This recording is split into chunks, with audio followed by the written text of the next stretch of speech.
Good morning everyone, welcome to my new channel you and me. তারিখটা হলো 17 September আর আমি ভিডিওটা শুরু করছি একদম সকাল সকাল। ভোরবেলায় ঘুম থেকে উঠেই চলে গেছি ছাদে একটু হাঁটাহাঁটি করতে।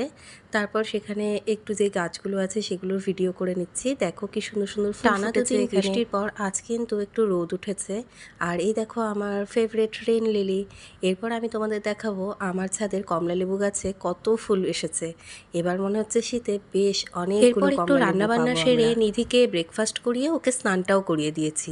এরপরে এখন ওর একটু জুস খাবার পালা। নিধিকে তাড়াতাড়ি জুসটা খাইয়ে দিলাম আর ওকে বললাম যে আজকে সন্ধ্যাবেলায় কিন্তু আমরা বিশ্বকর্মা ঠাকুর দেখতে যাব। তারপরেই দেখলাম চলে এসেছে পার্সেল। আর পার্সেলগুলো খুলে দেখলাম সবকটাই নিধির। এই নিধির ক্রিম, শ্যাম্পু আর ওর জন্য কিছু বুকস। এরপরে সন্ধ্যাবেলা আমরা বেরিয়ে গেলাম বিশ্বকর্মা ঠাকুর দেখতে। এই রাস্তার উপরেই যা ঠাকুরগুলো ছিল একটু দেখলাম, প্রসাদ খেলাম, তারপর চলে আসলাম বাড়িতে।